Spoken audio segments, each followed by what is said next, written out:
CCN news में आज बातचीत करने के लिए हमारे साथ मौजूद हैं निवर्तमान पालिका अध्यक्ष, जिनका 5 साल का कार्यकाल अभी उन्होंने हाल ही में पूर्ण किया है, जो छात्र जीवन से ही राजनीति में है, छात्र संघ के अध्यक्ष भी रहे हैं, विभिन्न पदों पर रहे हैं। उनकी पत्नी भी ब्लॉक प्रमुख बागेश्वर की रह चुकी हैं, काफी शानदार उनका कार्यकाल रहा है।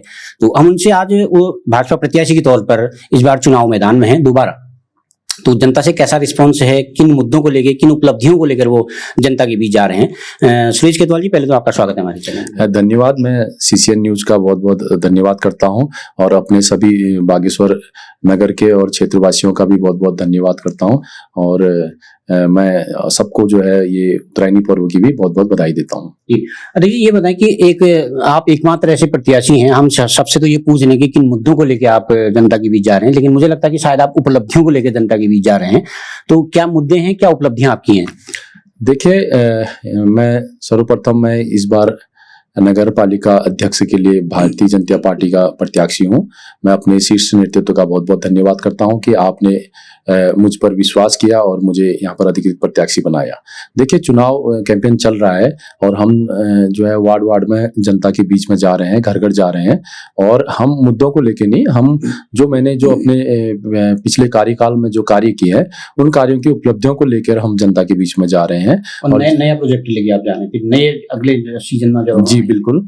और जो काम हम अब करने वाले हैं, जो हमारे अधूरे काम रह गए हैं, क्योंकि विजन बहुत था, क्योंकि कोरोना काल रहा और 2 साल हम कोरोना में जो है हमारे व्यर्थ गए, तो उन सबको जोड़ते हुए हम लोगों के बीच में जा रहे हैं और लोगों का बहुत अच्छा रिस्पॉन्स इसमें हमें मिल रहा है। जी अलीक जी, आप एक ऐसे पार्टी से हैं जहां जो केंद्र में भी जिसकी सरकार है, प्रदेश में भी सरकार है और आप सौभाग्य से उस पार्टी के एक अंग हैं। तो आपसे हम मतलब जनता भी आपसे बड़ी उम्मीद करी, जैसे सीवर लाइन है, पर्यटन नगरी, धार्मिक नगरी के रूप में विकसित करना और बागेश्वर का एक बेहतरीन तरीके से डेवलपमेंट हो। तो क्या ऐसा मॉडल लेके आप जा रहे हैं, क्या कहना चाहेंगे जनता से? देखिए, मेरा प्रयास यही है। मैं जब से नगर पालिका में, आप जानते हैं कि पिछली बार मैं निर्दलीय रूप में प्रत्याशी के रूप में था और जनता का अपार समर्थन मुझे मिला और जनता ने मुझे यहाँ पर विजयी बनाया और मैंने भी जो है अपने इस कार्यकाल में जितनी मेरी मेहनत थी और पूरी लगन के साथ, पूरी ईमानदारी के साथ मैंने काम किया। और जहां तक बात रह गई मुद्दों की, तो बहुत से ऐसे मुद्दे हैं जो हम कर भी पाए और कुछ हम नहीं भी कर पाए, क्योंकि सरकार में न होना एक खामियां थी हमारी थोड़ा। अगर मैं आज सरकार में हूं तो मैं निश्चित रूप से सभी से यही कहना चाहूंगा कि आप विश्वास रखिए, क्योंकि अगर डबल इंजन की सरकार है, ट्रिपल इंजन की सरकार बनती है तो निश्चित रूप से बागेश्वर नगर का विकास होगा, ये मैं आपको विश्वास दिलाता हूँ। जी देखिए, अभी आपके सामने 4 और प्रत्याशी आपके मुंह सामने में है, प्रतिष्ठित नहीं उसे भी है, कांग्रेस भी है, राष्ट्रीय पार्टी कांग्रेस भी उसमें शामिल है, बाकी निर्दलीय हैं। तो आपका मुकाबला किससे है? देखिए, भारतीय जनता पार्टी एक संगठनात्मक पार्टी है और जो है संगठन जिसे चयनित करती है पूरी भारतीय जनता पार्टी परिवार उनके साथ लगता है। और कांग्रेस का तो आप देख ही रहे हैं, टिकट हुआ नहीं था, विद्रोह पहले हो गया उनका, और वो सब आप समझ भी रही है, जनता भी समझ रही है उस चीज को। जनता देख रही है कि कितना बड़ा विद्रोह हुआ है, जहां कांग्रेस 2 धड़े में बंट चुका है और भारतीय जनता पार्टी पूरी संगठन के साथ जुड़कर जो है पूरे चुनाव में सभी लोग अपने जितने भी कार्यकर्ता हैं और वार्ड वार्ड में जाकर भारतीय जनता पार्टी के प्रत्याशी के रूप में सुरेश खेतवाल के लिए वोट मांग रहे हैं और निश्चित रूप से जो है हम लोग यहाँ पर विजयी होंगे। अच्छा देखिए, एक कांग्रेस के जो जिन्होंने बगावत की है, जो निर्दलीय तौर पर लड़ रहे हैं, तो उनकी एक काफी चर्चा भी है। तो कवि जोशी जो हैं, तो बहुत लंबे समय से कांग्रेस में सक्रिय थे, लेकिन उनका टिकट मिला, फिर कटा, फिर वो निर्दलीय हो गए, बागी हो गए। तो उनको आप कहाँ देखते हैं, कैसे आंकते हैं उनको? देखिए, पहले कांग्रेस ने टिकट दिया, फिर कांग्रेस ने ही टिकट काटा, तो आप वही समझ लीजिए कि कांग्रेस ने टिकट क्यों काटा। क्योंकि उनको लगा कि कांग्रेस ने पहले ही लग गया कि कांग्रेस को कि हमारे जो प्रत्याशी हमने घोषित की वो कहीं ना कहीं उनसे गलती हुई है और उन्होंने क्योंकि उन्होंने समझा कि ये इस काबिल नहीं है जो कि यहाँ पर जीत पाएंगे, इसी वजह से उन्होंने टिकट काटा होगा। तो आप समझ सकते हैं कि क्या स्थिति जो है निर्दलीयों की है और क्या कांग्रेस की है। जी, इसका मतलब कि समझे आप मानते हैं कि उनकी भूल सुधार है हाईकमान की, भाजपा कांग्रेस की? देखिए, भूल सुधार का है या उनका आपसी विद्रोह का है। कांग्रेस में तो आप देखते हैं, बागेश्वर का इतिहास आप उठा के देख लीजिए, विगत कई सालों से उनका यही इतिहास रहा है और ये इतिहास उन्होंने दोहराना था और दोहरा दिया। और जनता देख रही है और जनता सिर्फ विकास के साथ जाएगी, क्योंकि जनता ने देखा है कि इन 5 सालों में नगर पालिका में कितना विकास हुआ है और वो विकास लोगों के सामने है। जी। अच्छा, मैं जब अभी कवि जोशी का इंटरव्यू कर रहा था तो उन्होंने एक आरोप लगाया कि आप पर भी भ्रष्टाचार के आरोप लगाए हैं और गीता राहुल के कार्यकाल पे भी भ्रष्टाचार के आरोप लगाए हैं। क्या कहना चाहेंगे आप इसमें? देखिए, मैं इसमें क्या कहूँ, आप समझ सकते हैं। अगर भ्रष्टाचार के आरोप है तो सिद्ध करें ना। हमने ईमानदारी के साथ काम किया है, वो काम आज प्रत्यक्ष रूप से लोग देख रहे हैं।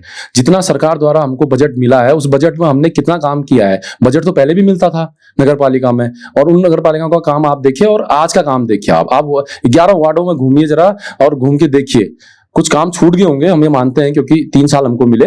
और बागेश्वर का आप देख रहे हैं कि नक्शा हमने चेंज किया है। आप बागेश्वर की स्थिति देख लें, क्या बागेश्वर की गलियां क्या पहले नहीं थी? पहले भी तो गलियां थी, पर आज सब गलियों में कोई गली ऐसी नहीं छूटी बागेश्वर में जिसमें हमने टाइलीकरण नहीं किया है। आप सरयू घाट देखिए, बिल्कुल हमने हरिद्वार की तर्ज में वहां पर बैठने की व्यवस्था बना रखी लोगों के लिए। आप व्यू पॉइंट देखिए। तो ऐसे बहुत से काम है, मैं गिनाऊंगा तो बहुत लंबी लिस्ट है। अगर आप समझ देंगे तो मैं काम गिनाऊंगा तो आप देखेंगे कि वाकई में जो है बहुत काम हुआ है और जनता देख रही है, जनता कह भी रही है। जब मैं वोट मांगने जा रहा हूं, जनता मेरे से कह रही है कि आपने तो काम किया है। तो ये कहने वाली बात है और काम हुआ है और सब प्रत्यक्ष है। भ्रष्टाचार है तो दिखाएं आप, है भ्रष्टाचार को तो हमने रोका है। इससे पहले जो भ्रष्टाचार हुआ है उसको हमने प्रत्यक्ष रूप से, मैं अभी उदाहरण दूंगा आपको तो आप देखे रह जाएंगे कि कितने ऐसे उदाहरण हैं हमारे पास। अगर मैं बताना चाहूंगा तो आप, जब मैं शपथ ग्रहण मैंने लिया, 2 दिसंबर को मैंने शपथ ग्रहण लिया, उसके बाद तुरंत उत्तरायणी मेला था। ठीक है, हम उत्तरायणी मेले में जब हम लगे तो हमने देखा कि हम जब नुमाइश खेत फील्ड का हमने टेंडर किया, तो जो हमारे झूले चरखे वगैरह लगते हैं, तो 7 लाख में हमारा टेंडर खुला। तो मैंने निकाला कि पिछले 5 साल में, उससे पहले कितने में जाता था ये टेंडर, तो 1,40,000, 1,50,000। तो ऐसा क्या चमत्कार किया हमने नुमाइश खेत में कि जो 7 लाख हो गया। तो भ्रष्टाचार अगर है तो साबित करें। और मैं भाई कवि जोशी से भी कहूंगा कि खाली कहने की बात नहीं है, आप प्रूफ दें और आपने जो अगर हमने कर रखा है कहीं पर तो वो साबित करके दिखाएं और जनता को गुमराह करने की कोशिश ना करें। ये मेरी सलाह है, छोटा भाई मेरा है, मैं उससे यही सलाह दूंगा कि चुनाव ऐसे नहीं लड़ा जाता है। चुनाव लड़ा जाता है, मुद्दों पर लड़ा जाता है। ऐसे भ्रष्टाचार के आरोप लगा के आप कोई सिद्ध नहीं कर सकते। जनता सब समझती है, जनता ने विकास देखा है, जनता ने बागेश्वर को आगे बढ़ते हुए देखा है, नगर को। आज हम जहां भी जाते हैं बागेश्वर की चर्चा जरूर होती है। अच्छा, आपने जब पिछली बार भी जब कार्यभार ग्रहण किया था, उस वक्त भी आपने आरोप लगाया कि पालिका की हालत खराब है, कर्जे में डूबी हुई थी, पालिका की रैंकिंग भी बहुत डाउन थी, आप उसको ऊपर करने का भी दावा आपने किया। तो क्या ऐसा क्या था, मतलब पालिका में जो पिछले कार्यकाल में भ्रष्टाचार हुआ? देखिए, मैं जब शपथ ग्रहण लिया तो मैं बताया था आपको ना, जब उत्तरायणी मेला हुआ तो उससे पहले उत्तरायणी मेला का ही 22 लाख रुपया हमारे पास कर्ज हमारे सामने रख दिया है पहले दिन ही। और जब पालिका में आए तब भी बहुत ज्यादा देनदारी वहां पर थी। तो हमने जो है, हमारा प्रयास यही रहा कि हम नगर पालिका को कैसे हम जो है घाटे से उबारें, और उसके लिए हमने कई योजनाएं चलाई। हमने सबसे पहले जो हमारा सिस्टम था नगर पालिका का, उसको ठीक करने का कोशिश किया।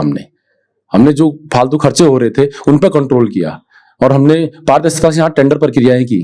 वो आप देख रहे होंगे, हमारे ठेकेदार जितने भी हैं बागेश्वर में बता सकते हैं कि हमारे इन 5 सालों में कितने हमने टेंडर, अखबारों में जब 94 टेंडर, 62 टेंडर ओपन लग रहे थे तो उसमें देखा, उससे से हमारी आय भी बढ़ी। और आज हम नगर पालिका को, जब मैं गया बहुत अच्छी स्थिति में नगर पालिका थी। जिसकी भी देनदारी थी, मैं देखा कईयों की देनदारियां पुरानी लटकी हुई थी, तो उन देनदारियों को भी हमने खत्म किया और आज नगर पालिका बहुत अच्छी स्थिति में है। और हमने नगर पालिका की आय बढ़ाने के लिए बहुत से हमने साधन भी जुटवाए और आज आपके सामने नगर पालिका की स्थिति आपके सामने है। देखिए, एक आरोप आप पर ये भी लगा, उस वक्त कुछ व्यापारियों ने यहाँ पर आंदोलन भी किया था। आपने पहले ये दावा किया था कि ये जो टैक्स का जो प्रोजेक्ट बना था ये पिछले बोर्ड ने पास किया था, मैंने इसे सिर्फ लागू किया है। तो व्यापारियों पर जो टैक्स लगाया आपने, इसकी क्या मजबूरी थी कि आपने नगर के व्यापारियों पर टैक्स लगाया? देखिए, आप, मेरे को लग रहा है आप यूजर चार्ज की बात कर रहे हैं। हाँ, यूजर चार्ज। देखिए, ऐसा कुछ नहीं है। उसका जो यूजर चार्जेज है उसकी बात आप कर रहे हैं, तो यूजर चार्जेज जो था वो पिछले बोर्ड में उसका गजट नोटिफिकेशन हुआ था। ठीक है, पिछले बोर्ड में पास था प्रस्ताव, पिछले बोर्ड में पास प्रस्ताव था, उनके रेट भी तय थे, रेट लिस्ट भी बनी थी कि किनको कितना टैक्स लगना है। तो वो जो है पूरा जो है वो लागू, मतलब एक तरफ से गजट नोटिफिकेशन जहां से हो जाता है तो वो एक कानून बन जाता है और उस कानून को फॉलो करना हमारी मजबूरी है। अगर हम नहीं करते तो हम पर कई हाँ लांछन भी लगते हैं और क्यों नहीं करने करके क्वेश्चन भी लगता शासन से है। भी बिल्कुल, तो वो सब हमने लागू करने का काम किया और उससे ऐसा कुछ भी नहीं है कि बहुत ज्यादा उसमें टैक्स था, उसमें 20 रुपया 30 रुपया ऐसा टैक्स था उसमें जो लोग, और उसमें हम सुविधा भी दे रहे हैं लोगों को। हमने अगर टैक्स लगा है तो उसके बदले हम लोगों को डस्टबिन भी उपलब्ध करा रहे हैं, डोर टू डोर कूड़ा कलेक्शन भी कर रहे हैं, गाड़ियां भी लगा रहे हैं, तो उसी का टैक्स है वो, ऐसा कोई बहुत ज्यादा वो नहीं है। जी। अच्छा, जब मैं अभी गीता रावल जी का इंटरव्यू कर रहा था तो आपकी विकास की चर्चा तो है ही, आपने भी विकास की चर्चा को छेड़ा है, बीजेपी इसी उपलब्धि को साथ जा रही है, लेकिन गीता रावल जी का ये कहना था ये विकास नहीं है, ये किस्म का एक मेकअप है, मैं इसको विकास नहीं मानती हूँ। ये तो आप भी देख रहे हैं ना पांडे जी, अब आप भी कह रहे हैं कि विकास हुआ है, तो हुआ है तो दिख रहा है ना। अब मेकअप क्या होता है ये मुझे नहीं मालूम, पहले हमने जो काम किया है वो प्रत्यक्ष रूप से है। अब मेकअप करने का तो मैं नहीं समझ सकता हूँ कि मेकअप क्या होता है। मेकअप होता है टेम्परेरी होता है, जो आज किया सुबह किया और शाम को धुल जाता है। महिलाएं करती ब्यूटी पार्लर में। बिल्कुल बिल्कुल वही है। और मेकअप क्या है तो धुल जाता तो जनता के सामने नहीं रहता। तो आज आप देखो, अब आज भी उत्तरायणी चल रही है बाजार में, और आप आज भी देख लेंगे अगर ये मेकअप है तो ये धुला क्यों नहीं, मैं ये पूछना चाहूंगा। अच्छा, एक नुमाइश मैदान का मामला था अध्यक्ष जी, वो आपने उस मुद्दे को बिल्कुल छेड़ना भी उचित नहीं समझा। 5 साल आपका कार्यकाल चले गया, हालांकि वो गीता रावल जी के टाइम पर उसमें उन्होंने ग्रीन ग्रास लगाने की कोशिश का अपना ड्रीम प्रोजेक्ट उनका था, फिर उन्होंने उसको लॉक भी कर दिया, फिर आपने इस मुद्दे को छेड़ा नहीं बिल्कुल। अब क्या आप सोचते हैं इस बारे में, क्या खुलना चाहिए नहीं खुलना चाहिए, वहाँ के लोगों की डिमांड भी है? देखिए, मेरे पास आए थे, नुमाइश की थी कुछ जो परिवार वहां पर रहते हैं, तो उन्होंने इस मुद्दे को कहा था, तो मैंने फिर नगर पालिका से मालूम किया कि मुद्दा क्या है। तो उन लोगों ने जानकारी दी कि इसमें जो है कोर्ट में यह मामला चला और कोर्ट से जो है इसमें नगर पालिका जीती है कि जो है वहां पर, क्योंकि बहुत सा विरोध था वहां पर, कई खेल प्रेमियों का जो बागेश्वर में रहते हैं, हाँ, उनका भी विरोध था, तो वो जो है नगर पालिका उसमें जो है केस जीती थी। तो फिर मैंने उसमें प्रयास किया कि हम कुछ वैकल्पिक व्यवस्था करते हैं इसके लिए, कि जो लोगों की सुविधा भी हो जाए और लोगों के घर तक गाड़ी भी पहुंचे। तो उसमें मैंने कुछ कार्य भी किया, मैंने उसमें टेंडर प्रक्रिया भी की, पर लेकिन कुछ विरोध हो गया। और मैं विश्वास दिलाता हूं कि अभी इस कार्यकाल में अगर मुझे मिलता है तो निश्चित रूप से मैं इनकी समस्या का समाधान करूंगा, जिस स्तर से भी होगा। अगर कोर्ट का कोई सलूशन बिल्कुल निकालेंगे, क्योंकि कोर्ट ने अगर वो गेट बंद किए हैं तो कुछ ना कुछ हम नया गेट बना के या कुछ और चीज करके, क्योंकि मैंने अपने घोषणा पत्र में बताया है कि इस बार मैं नुमाइश खेत को जो है वहां पर मिनी स्टेडियम के रूप में विकसित करूंगा, और उसकी जो आप समस्या बता रहे हैं उसका समाधान भी हम जनता से और जो वहां रह रहे हैं उनके सामने बैठ के हम उसको निकालेंगे, और मुझे पूर्ण विश्वास है कि ये समस्या का समाधान हो जाएगा। अच्छा, देखिए कि नगर में बड़ा एक चर्चा का विषय वो भी बना है, जो मुद्दा है, जो ये झूला पुल जो है खुला नहीं है, 2 साल इसको हो चुके हैं, आपका कार्यकाल भी इसमें निपट चुका है, तो क्या आप कर सकते हैं इस पुल खोलने के लिए? देखिए, यह पुल नगर पालिका के अंतर्गत है, इस बात को हम मानते हैं। जब 2019 में भी हमने उत्तरायणी मेला करा रहे थे तो उस टाइम भी हमने देखा कुछ उसकी नीचे से गार्डर वगैरह जो गल चुके थे, तो हमने उसमें उस टाइम पर टेम्परेरी वेल्डिंग वगैरह करा के तो हमने उत्तरायणी में बनाया। पर लेकिन कुछ दूसरे उत्तरायणी में जो है भी जो है ठीक चला, उसके बाद जो है आपको पता ही है कोविड, 2 साल कोविड हो गए थे, और लास्ट साल में जब अभी हमारा जब अंतिम मेला था उस टाइम पर जो है 2023 के मेले में, उस टाइम पे बाजार के ही कुछ लोगों ने जो है उसकी शिकायत की कि ये झूला पुल जो है जर्जर है, और वाकई में उसमें प्रशासन ने जो है जिलाधिकारी ने संज्ञान लिया, क्योंकि उस समय बहुत दुर्घटनाएं भी हो रही थी, तो जी उसी समय हो रही थी, तो जिलाधिकारी को लगा कि यह सुरक्षित नहीं है, तो उन्होंने उसमें आदेश कर दिया कि नगर पालिका को और पीडब्ल्यूडी को कि यह पुल को बंद कर दिया जाए। अब पुल तो बंद हो गया, पर लेकिन हमने फिर प्रयास उसमें जारी रखा है, और हमारे जो विधायक जी हैं, हमारे कैबिनेट मंत्री जी हैं, और हमारे मुख्यमंत्री जी, सभी लोग उसमें प्रयासरत है, और हमारे स्थानीय नेता भी सभी लोग प्रयासरत है, और मुझे पूर्ण विश्वास है। देखो, करना तो सरकार ने है, विपक्ष का काम तो अल्लाह करना है, ठीक है, पर लेकिन वो करा कहां से पाएंगे? करेंगे तो हम ही उसको, क्योंकि हम सरकार में है। अगर मैं विजयी होता हूं तो निश्चित रूप से समझिए उसमें प्रोसेस चल रही है, उसकी डीपीआर तैयार हो चुकी है, और बहुत जल्द मुझे लगता है कि वो पुल खुलेगा, और क्योंकि वो बहुत ऐतिहासिक पुल है हमारा, उसका खुलना भी बहुत जरूरी है, वो हमारी धरोहर है, उसको संजोए रखना हमारा काम है। तो मैं विश्वास दिलाता हूं कि हमारी सरकार इस पर काम करेगी और यह पुल जरूर खुलेगा। देखिए, एक आप बहुत सारी उपलब्धियों को लेकर जनता के बीच जा रहे हैं, तो अब संक्षेप में थोड़ा सा हमारे दर्शकों को अगर समझा सकें आप, तो क्या क्या आपकी उपलब्धियां रही हैं, और अगला सवाल मेरा ये भी है कि आप अब नया प्रोजेक्ट क्या लेके जा रहे हैं? एक तो ये उपलब्धियां तो है ही है। देखिए, उपलब्धियां तो बहुत हैं, मैं आपको अगर गिनाना शुरू कर दूंगा, देखो पहले आधे घंटे का इंटरव्यू हो जाएगा फिर। जी मैं मेन पॉइंट लेता हूँ, जल्दी बोलूंगा। देखिए पहला तो मैं बताता हूँ कि जब मैं शपथ ग्रहण लिया तो मैंने अपना जो मैनिफेस्टो बनाया था उसमें भी मैंने ये कहा था कि जो हमारे बागेश्वर में आवारा जानवर जो घूम रहे हैं जिससे राहगीरों को बहुत नुकसान था, हमारे जो ग्रामीण क्षेत्र है जैसे मंडल सेरा है, बिलोना है, नदी गांव है, कठायत बड़ा, जहाँ खेती होती है, खेतों में वो बहुत ज्यादा परेशान थे। तो मैंने सर्वप्रथम वही काम किया। मैंने अपने घोषणा पत्र में लिखा था कि मैं एक माह के अंदर इनको जो है सुरक्षित स्थान गौसदन में पहुंचाऊंगा। तो हमने लगभग 100 से अधिक जानवरों को एक साथ जो है गौसदन बाजपुर पहुंचाया। हालांकि पालिका का बहुत ज्यादा बजट लगा उसमें, पर लेकिन हमारी जनता को उससे राहत मिली और हमने पूरे अपने 5 साल में जो है समय समय पर उनको हम गौसदन भेजते रहे। देखो ये उपलब्धियां हैं। उसके अलावा भी उसके बाद उत्तरायणी मेला किया। तो उत्तरायणी मेला हमारा ऐतिहासिक उत्तरायणी मेला है, आपको पता ही है, और पौराणिक भी है। तो उसको हमने एक नया रूप देने का प्रयास किया। तो कोई समझ नहीं सकता था कि ऐसा भी हो सकता था करके। जब लोग नुमाइश खेत में आए तो सरप्राइज हो गया उनको कि नुमाइश खेत में क्या हुआ, क्योंकि वहां पर बहुत धूल धकड़ रहती थी। मैंने देखा था, हम खुद नाक में रुमाल बांध के चलते थे। जब हमने वहां पर ग्रीन मैट बिछाई, वहां पर लोगों ने मेला देखा और उस मेले को सुसज्जित करने के लिए भी हमने बहुत प्रयास किए। हमने वहां पर जो प्रदर्शनी लगती है उस प्रदर्शनी को हमने, उसके स्टॉलों को हमने नया रूप दिया। हमने जो मंच, सांस्कृतिक मंच है, उसको नया रूप दिया। लाइटिंग हमने देखा, आपने नदी में देखी लाइटिंग कितनी थी, कितनी बढ़िया की। पुलों को सजावट देखो आप मंदिर की सजावट देखो। तो हमने ऐसे बहुत से काम किए और नए प्रयोग भी किए। हमने पहले मेले में ही हमने जो है हमने याक मंगाया, हमने ऊंट मंगाया, हमने अब नाव मंगा के हमने नाव चला दी, क्योंकि लोग यहाँ पर कभी बोटिंग नहीं की होगी। तो हमने अस्थायी बात बनाकर हमने जो है वहां पर नाव चलाया, नाव की सवारी लोगों ने की।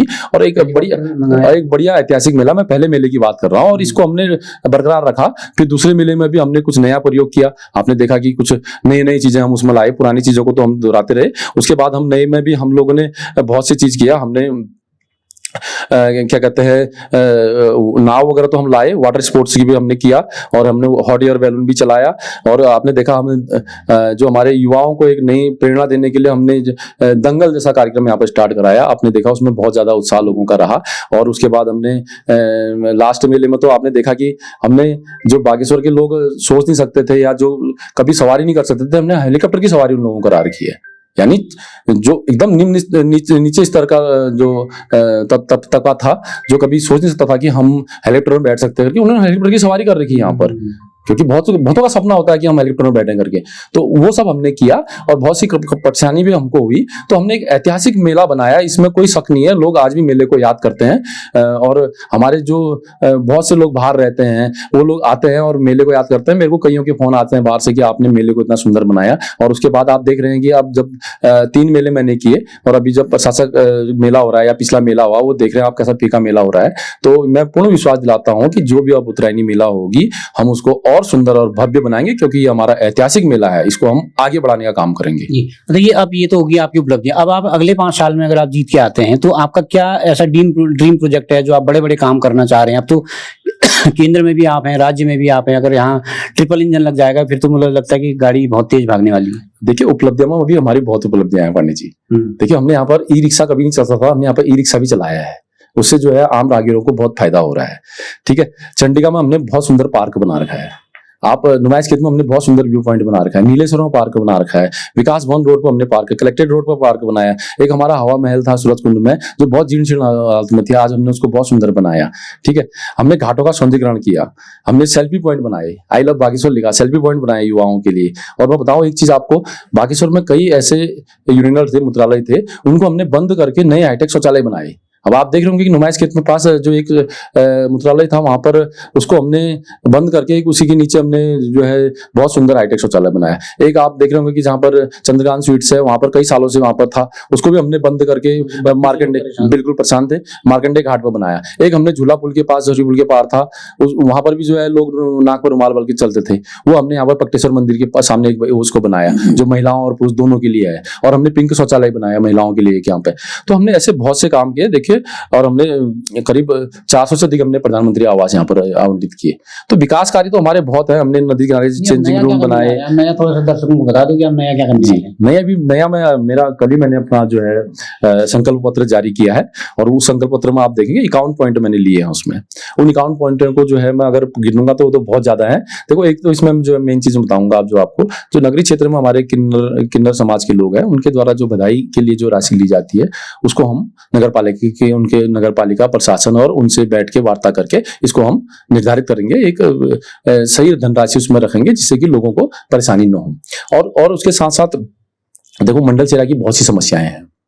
मैं क्योंकि 5 साल में वार्डों में ही घुमा हूँ, आपको पता है ना।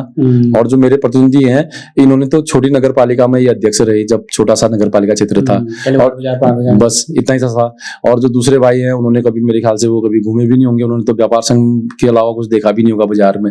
तो मैं जो है पूरे वार्डों में घुमा हूँ, मैंने वार्डों की समस्याएं देखी है। मंडल सेरा की समस्या को भी मैं पूरी तरह से अवगत हूँ और उसकी समस्या का समाधान करने का मैंने प्रयास किया है। आज आप जो हमारा कुंती नाला है उसकी नाली की निकासी और विवेकानंद से नीचे जो रोड लिंक है वो चल रहा है, काम चल रहा है। और अभी जो है बड़ा नाला उसमें बनेगा और एक दुंगाड़ नाला है उसके भी जो है निकासी नदी तक करेंगे, उसको कवरिंग भी करेंगे। और एक जो बहुत समय से जो है ट्रामा सेंटर से रोड आगे नहीं बढ़ पा रही है उसका भी लिंक हम अभी इसमें करेंगे। एक सूरज कुंड वाला पुल है उसका भी हम जो है निर्माण कराने का पूरा प्रयास करेंगे। और साथ साथ ही जो है कई से और भी बहुत सारे जो है घाट बनने हैं, सूरज कुंड में घाट बनना है वो भी हम करेंगे। और जो है और भी बहुत सी समस्याएं हैं, इसके लिए मैं बहुत ज़्यादा अभी आपको बताऊंगा। बिलोना में भी बहुत सी समस्याएं हैं, वहाँ पर रोड की मांग है, ठाकुरद्वारा में रोड की मांग है, जुगानीराव में रोड की मांग है। मंडल सेरा जो है घिरौली मोटर पुल तक जो है हम इस सड़क को जोड़ने का प्रयास करेंगे, नदी किनारे एक ठंडी सड़क बनाने का प्रयास करेंगे।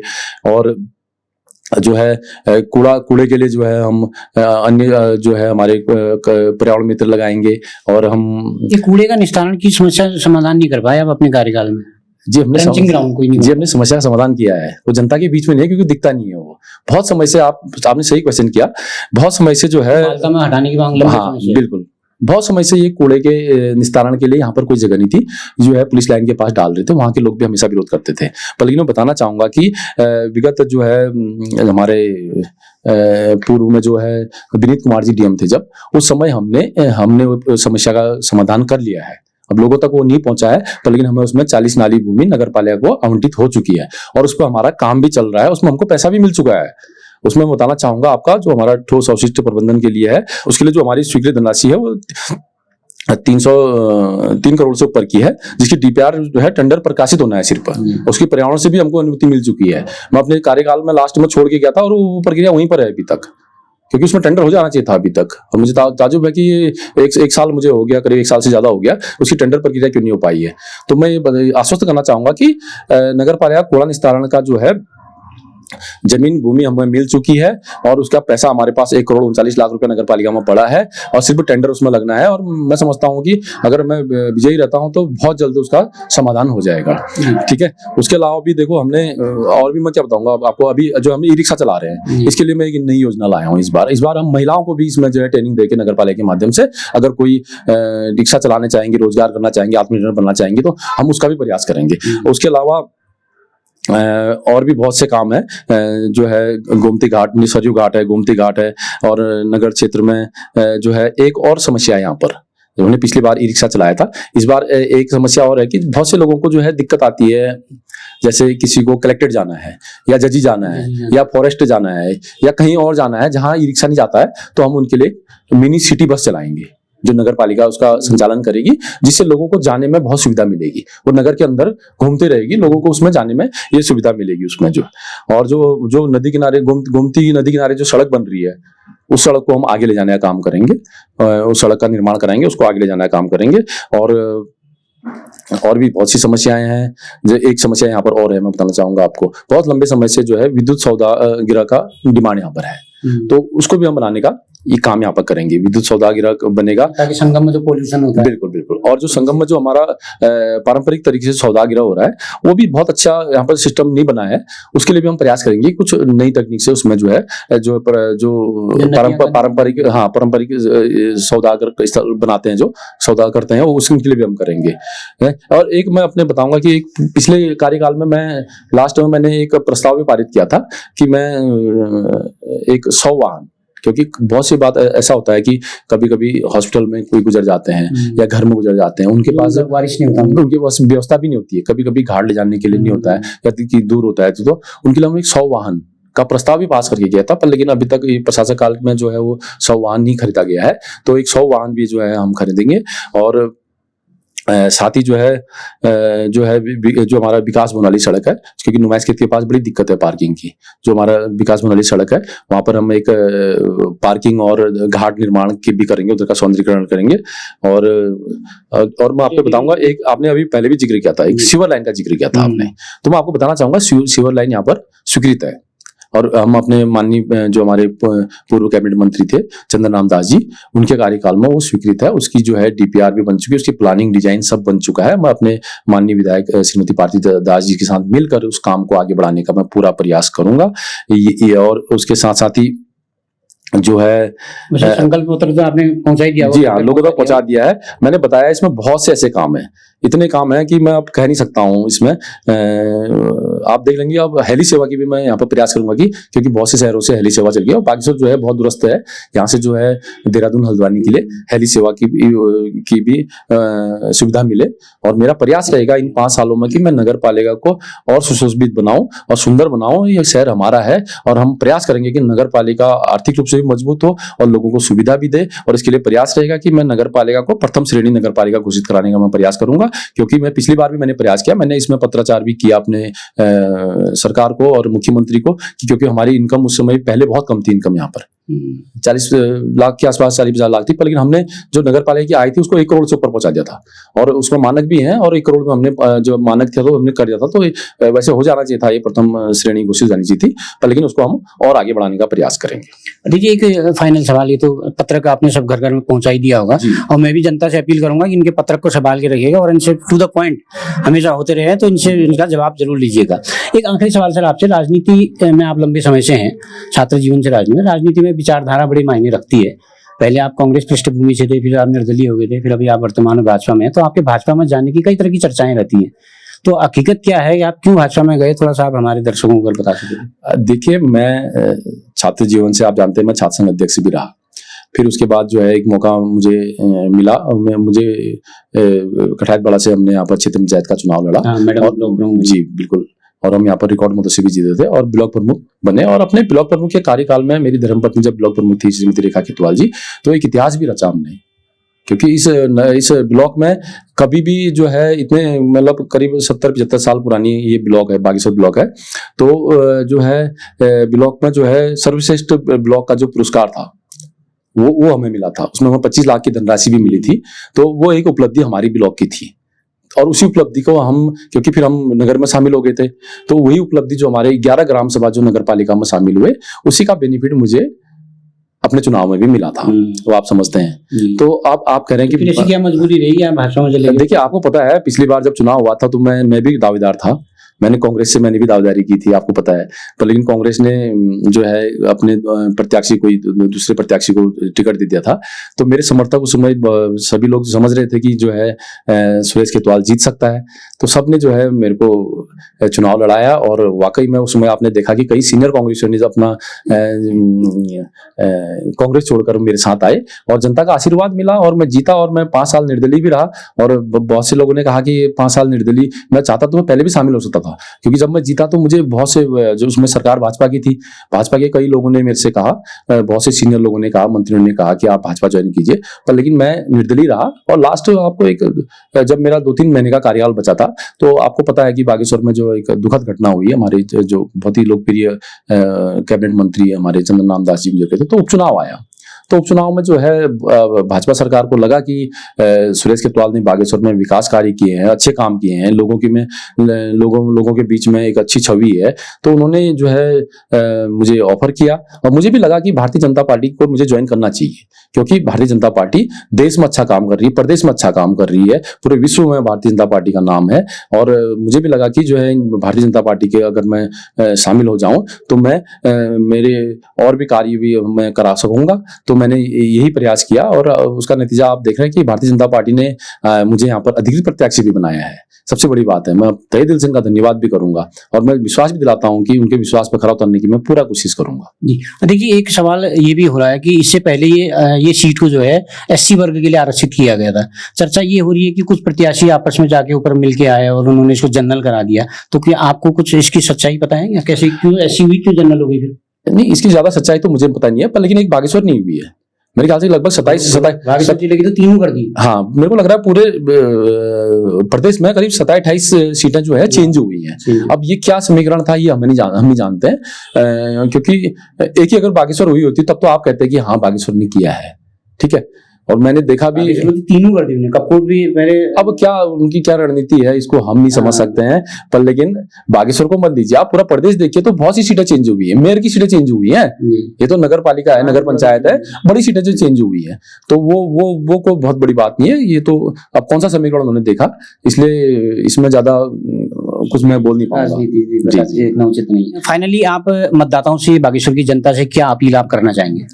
देखिए, मैं बागेश्वर की महान जनता है, मैं जनता से यही अपील करना चाहूंगा कि जो भी मतदाता हैं वो बहुत सोच समझकर अपना मत दें, क्योंकि आपने देखा पिछला कार्यकाल जो मुझे मिला उसमें जो है कोविड भी रहा, बहुत बड़ी राष्ट्रीय महामारी थी वो। उस राष्ट्रीय महामारी में नगर पालिका ने लड़ने के लिए जो है सबको सुरक्षित रखने के लिए भी कार्य किया और हम लोग सब सुरक्षित भी रहे। तो 3 साल मुझे मिले और 3 सालों का कार्यकाल आपने जो है मुझे मिला, उसमें आपने जो काम देखे हैं वो धरातल पे आपके सामने हैं। मैं गिना भी दिए हैं, कुछ नहीं भी गिना पाया हूं।